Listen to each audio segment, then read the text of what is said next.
Thank you very much, Mr. Saxena, Mr. Ajay Saxena, for being with us today. Tremendous pleasure and honor to have you here. You are PPP, one of the most renowned PPP experts in the country. You advise ministries, central government, state governments, municipalities. You have had a long stint with the Asian Development Bank, and you were a senior advisor also with the National Investment Infrastructure Fund in the policy advisory cell. Thank you for being with us today. If we look at it from a slightly different angle, sustainability and inclusivity, especially the urban infrastructure, which is extremely crucial when we talk about the development of smart cities in the country. Yeah. The same was highlighted also in the World Habitat Day earlier in the month. How can such projects be structured to attract climate action funds while creating livable cities for the future? And how can PPP models be explored and structured regarding energy and renewable energy, such as waste and wastewater?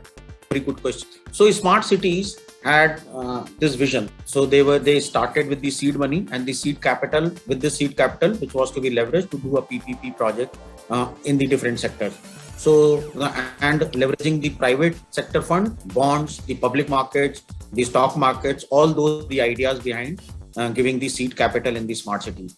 So if I have to restrict only on the PPP side of it, so whichever project, wherever you find the technological efficiency is with the private sector, also wherever you find that the decision making or something which is where the fast development has to happen, because the crux of the success is in the fast delivery of the results in the particular sector. Those projects should be handed over to the private sector.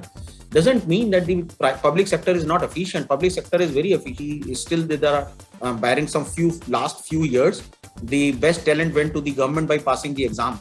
So cannot say that the efficiencies are not there in the government. The efficiencies are there in the government, but since the decision making of my pocketed money is much faster than the taking the decision for the public money going through the approval channels, that is where the private speed comes in. Okay, because he can take a decision just now. But if I am a public sector officer, I just can't do that, because I'm not taking the decision on based on my pocketed money.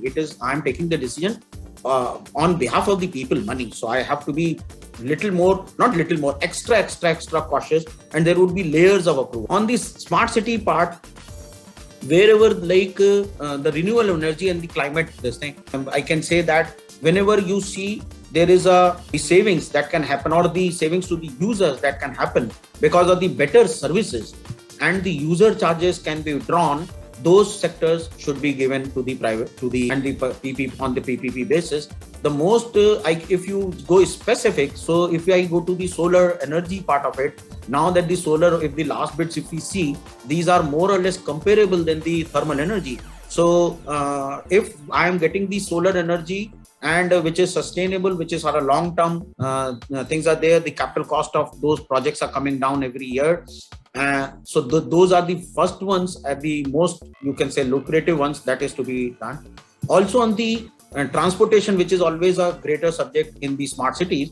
So I would prefer that people should opt for the electric vehicles based on their city size, the mini buses, the small buses, even the auto rickshaws on the EV side.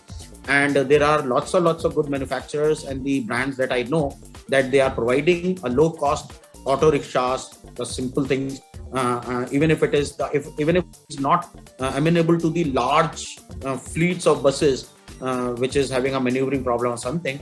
But these are the 2-3 sectors I see that the smart cities can work, and these are the best then from the private sector. Again, with the word of caution that the planning part of this cannot be left over to the private sector, because ultimately the user, which belongs to the public sector, to the government, they fund the whole project. We cannot do any project structure which does not have the user's willingness or users buy-in. So we cannot write in the isolation project. If the private sector has to plan the project, he will do a maximization of profit kind of an engine. Okay, it is not that he is not doing anything wrong. It is his dharma. This is the dharma of a business, that the maximization of the profit is there. This is there in all the management books, and all the management gurus will be telling you this. But the thing is that the government has a perspective. Reaching the public welfare first is the government mandate. and then whatever the saving that the user is having for because of the better services, that's a part of that is shared.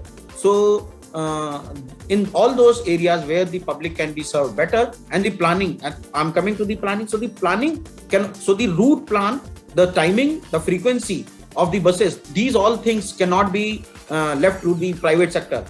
When I am telling you the good project structure means I will allocate the risk of commercial part of it to this thing, and wherever I see a commercial feasibility is not existing, I will do a VGF. Okay, but where the timeliness, the effectiveness, and the profit making is coming because of the better decision making the faster decision making is coming.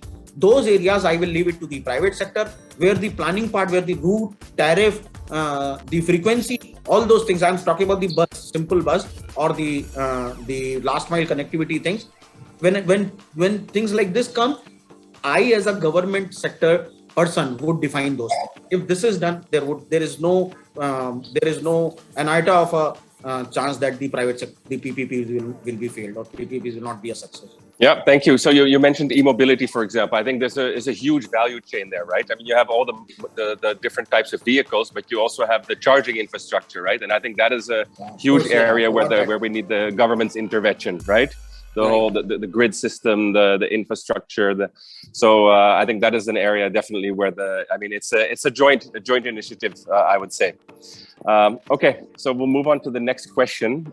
So